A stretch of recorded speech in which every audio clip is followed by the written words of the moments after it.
श्री राघव चड्डा 14 minutes 14। Sir, आज मैं सिर्फ 2 करोड़ दिल्ली वासियों की ओर से नहीं बल्कि 135 करोड़ भारतवासियों की ओर से बोलने के लिए खड़ा हुआ हूं। सर, इससे ज़्यादा असंवैधानिक, गैर कानूनी कागज़ का टुकड़ा एक बिल के माध्यम से शायद ही आज से पहले कभी संसद भवन के भीतर लाया गया होगा। और अपना वक्तव्य शुरू करने से पहले मैं महाभारत के एक अंश का वर्णन करना चाहूँगा जिसे रामधारी सिंह दिनकर ने एक बहुत ही महत्वपूर्ण कविता में लिखकर बताया है, जिसमें भगवान श्री कृष्ण एक शांति दूत बन के पांडवों की ओर से हस्तिनापुर जाते हैं शांति का प्रस्ताव लेकर। कवि लिखते हैं, मैत्री की राह बताने को, सबको सुमार्ग पर लाने को, दुर्योधन को समझाने को, भीषण विध्वंस बचाने को, भगवान हस्तिनापुर आए, पांडव का संदेशा लाए। भगवान कहते हैं, दो न्याय अगर तो आधा दो, पर इसमें भी यदि बाधा हो तो दे दो केवल 5 ग्राम, रखो अपनी धरती तमाम, हम वहीं खुशी से खाएंगे, परिजन पर हंसी ना उड़ाएंगे। पर दुर्योधन वो भी दे ना सका, आशीष समाज की ले ना सका, उल्टा हरि को बांधने चला, जो असाध्य था उसे साधने चला, जब नाश मनुष्य पर छाता है, पहले विवेक मर जाता। सर, इसमें दिल्ली बिल का सार है। सर, हम न्याय की गुहार लगाने आपके सामने आए हैं, अपने हक मांगने आए हैं, अपने हक से ज्यादा मांगने नहीं आए। सर, मैं अपने वक्तव्य को 3 भाग में बांटता हूं। पहला कि ये बिल कैसे एक राजनीतिक धोखा है, पॉलिटिकल फ्रॉड है। दूसरा, ये कैसे एक संवैधानिक पाप है, कॉन्स्टिट्यूशनल सिन है।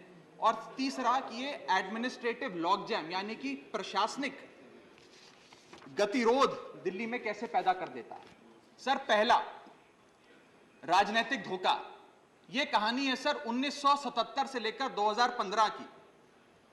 लगभग 40 साल का लंबा संघर्ष भारतीय जनता पार्टी ने दिल्ली में पूर्ण राज्य का दर्जा स्थापित करने के लिए किया। 1977 में जब 3rd मेट्रोपॉलिटन काउंसिल दिल्ली में था, उसमें जनता पार्टी की सरकार थी। उन्होंने मता पास कर कहा कि दिल्ली को पूर्ण राज्य का दर्जा बनाएंगे। लगातार पूर्ण राज्य की दर्जे की मांग करते करते ये 1989 का लोकसभा का मैनिफेस्टो में बीजेपी का लाया हूं। 1989 के मैनिफेस्टो में पेज नंबर 361 पे पॉइंट नंबर 10 पे ये कहते हैं, ग्रांट स्टेटहुड टू यूटी और दिल्ली। यानी कि 1989 से लेकर लगातार ये लोग दिल्ली को पूर्ण राज्य का दर्जा दिलाने की मांग करते रहे। यहां तक कि जब 1991 में कांग्रेस की सरकार ने दिल्ली में विधानसभा का गठन किया, उससे भी ना पर्याप्त मानते हुए लाल कृष्ण आडवाणी जी, मदन लाल खुराना जी सबने बयान दर्ज कराए कि यह भी दिल्ली के साथ न्याय नहीं है, दिल्ली को पूर्ण राज्य का दर्जा मिलना चाहिए और हम इसके लिए आंदोलन चलाएंगे। और लगातार इन लोगों ने संघर्ष किया, आंदोलन किया। सर, 1999 में फिर अपने मैनिफेस्टो में बीजेपी ने, ये 1999 का मैनिफेस्टो है, ये जारी कर कहा कि हम दिल्ली को पूर्ण राज्य का दर्जा देंगे। Page number 132 point number 31, we will give full statehood to Delhi. Sir, इन लोगों ने बड़ा आंदोलन चलाया, संघर्ष किया, सड़कों पे लाठियां खाई, न जाने क्या क्या किया दिल्ली को पूर्ण राज्य का दर्जा दिलाने के लिए। और अंततः वो दिन आया जिस दिन वाजपेयी सरकार के उप प्रधानमंत्री आदरणीय लाल कृष्ण आडवाणी जी इस सदन के भीतर एक बिल लाए, द कॉन्स्टिट्यूशनल अमेंडमेंट बिल 2003, जो दिल्ली को पूर्ण राज्य का दर्जा देता है। यह बिल आडवाणी जी इस सदन के भीतर लाए और कहा कि दिल्ली को अधिकार देने की जरूरत है, दिल्ली को पूर्ण राज्य का दर्जा भाजपा दिलाएगी। यहां भी बात खत्म नहीं होती सर। इसके बाद 2013 के अपने मैनिफेस्टो में बीजेपी ने कहा हम पूर्ण राज्य का दर्जा देंगे। इनकी जून 2013 में नेशनल एग्जीक्यूटिव की मीटिंग हुई, उसमें मता पास कर कहा हम दिल्ली को पूर्ण राज्य का दर्जा देंगे।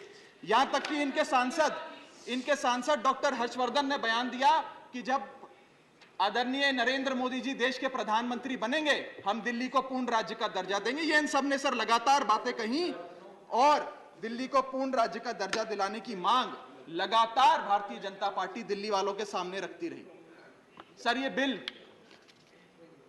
सिर्फ संविधान का और लोकतंत्र का अपमान नहीं है, यह बिल लालकृष्ण आडवाणी जी का, अटल बिहारी वाजपेयी जी का, मदन लाल खुराना जी का, सुषमा स्वराज जी का, अरुण जेटली जी का, सबका अपमान करने का और उनके 40 साल के संघर्ष को मिट्टी में मिलाने का काम करता है। सर, मैं माननीय गृह मंत्री जी का बयान लोकसभा में सुन रहा था। उन्होंने कहा कि नेहरू जी ने, पंडित नेहरू ने यह बात रखी थी कि दिल्ली को पूर्ण राज्य का दर्जा नहीं मिलना चाहिए। मैं माननीय गृह मंत्री जी से कहना चाहता हूं, नेहरूवादी मत बनिए, अडवाणीवादी बनिए, वाजपेयीवादी बनिए और दिल्ली को पूर्ण राज्य का दर्जा देने का आज आपके पास ऐतिहासिक मौका है। दिल्ली को पूर्ण राज्य का दर्जा दीजिए। सर, इस बिल को लाने का असल कारण क्या है? यह बिल क्यों लाया गया है? पिछले 25 साल में दिल्ली में 6 बार विधानसभा के चुनाव हुए।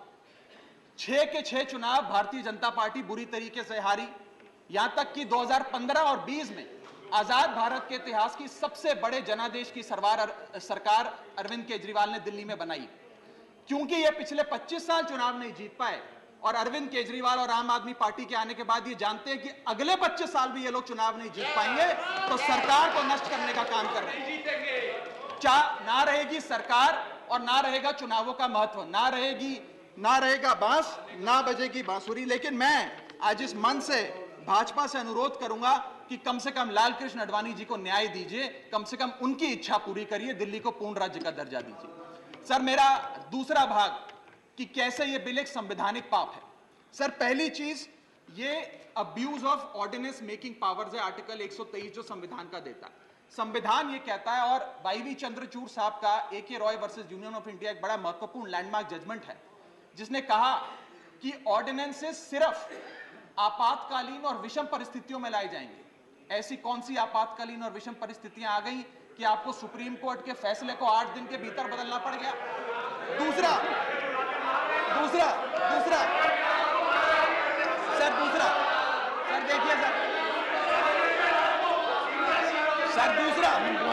सुप्रीम कोर्ट की दूसरा बिंदु, यह सुप्रीम कोर्ट का अपमान है। सुप्रीम कोर्ट के फैसले को 8 दिन के भीतर 5 जजों के संवैधानिक पीठ के सर्वसम्मति के फैसले को बदल के आज भारतीय जनता पार्टी ने एक मैसेज दिया है कि हम सुप्रीम कोर्ट को भी चैलेंज करते हैं, सुप्रीम कोर्ट के फैसले को भी नहीं मांगते। आपको जो ऑर्डर जारी करना है करो, हम चंद दिनों के अंदर ऑर्डिनेंस लाकर उस फैसले को बदल देंगे। They have challenged the majesty of the honourable supreme court. Sir, और मैं आपको ये कहना चाहता हूं कि आजकल जो ऑर्डिनेंस लाने की जो एक फेटिश इस सरकार ने देखी, चाहे वो लैंड एक्विजिशन बिल हो, चाहे वो फार्म बिल हो, चाहे ईडी के डायरेक्टर का एक्सटेंशन हो, जो ये सारी चीजें ऑर्डिनेंसेस के माध्यम से इन्होंने करी थी, इस बिल का हश्र भी वही होगा जो सारे पुराने बिलों का हुआ था। सर, थर्ड बिंदु कि कैसे ये बिल संघीय ढांचे को एरोड करता है। हमारा भारत का संविधान और सुप्रीम कोर्ट का 2023 का 2018 का संवैधानिक पीठ का फैसला कहता है कि दिल्ली के पास एक यूनिक फेडरल आइडेंटिटी है, यूनिक कॉन्स्टिट्यूशनल आइडेंटिटी है, और भारत का संविधान जो हमें संघीय ढांचा देता है, जो शक्तियां देता है, उन शक्तियों को एनक्रोच करने का काम यह सरकार करती है, हमसे अफसरशाही और तमाम शक्तियां छीनकर। मैं आपको सुप्रीम कोर्ट का वो एक वाक्य पढ़ के सुनाना चाहूंगा। The majority in the 2018 constitutional जज bench held that while the NCT of Delhi could not be accorded with the status of a state, the concept of federalism is applicable to Delhi. हम पूर्ण राज्य नहीं है, लेकिन फिर भी राज्य का दर्जा एक संघीय ढांचे के परिप्रेक्ष्य में दिल्ली को मिलता है। उसके बाद सर, इन लोगों ने तो कमाल ही कर दिया। आज बिना संवैधानिक संशोधन लाए संविधान को बदल दिया, मात्र एक एक्ट ऑफ पार्लियामेंट से, जो आज तक शायद भारत के इतिहास में कभी नहीं हुआ। सर, इसके बाद यह बिल पार्लियामेंट्री अंडरमाइन करता है प्रिंसिपल्स ऑफ कलेक्टिव रिस्पांसिबिलिटी को। भारत का संविधान कहता है सर कि परमानेंट एग्जीक्यूटिव और पॉलिटिकल एग्जीक्यूटिव मिलके लेजिस्लेचर के प्रति जवाबदेही होंगे। ये प्रिंसिपल ऑफ कलेक्टिव रिस्पांसिबिलिटी है। इसमें से परमानेंट एग्जीक्यूटिव यानी कि अफसरशाही को छीनकर ये पूरी तरीके से कलेक्टिव रिस्पांसिबिलिटी का प्रिंसिपल, जिस पे सरकारें चलती हैं इस देश में, उसे ध्वस्त करता है। और आखिरी बिंदु संवैधानिक अपराध का, ये ट्रिपल चेन ऑफ अथॉरिटी को तार तार करता है sir. Triple chain of accountability ये होती है कि अफसरशाही की जवाबदेही मंत्री को, मंत्री की जवाबदेही लेजिस्लेचर को, और लेजिस्लेचर की जवाबदेही जनता को।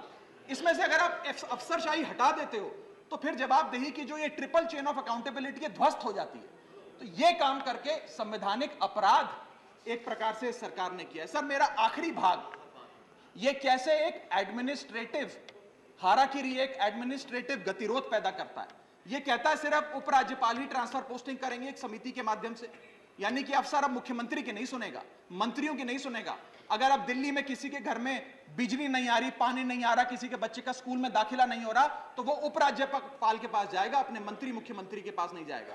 क्या लोग जानते हैं उपराज्यपाल कहां रहता है? उपराज्यपाल कौन सी विधानसभा से चुनाव लड़ा, उपराज्यपाल ने कौन सा चुनाव जीता? लेकिन सारी शक्तियां एक चुनी हुई सरकार से निकालकर उपराज्यपाल को देता है। ये आगे कहता है सर ये बिल कि हम एलजी को सोल डिस्क्रिशन देते हैं, स्वयं के विवेक से फैसले लेने की तमाम शक्तियां।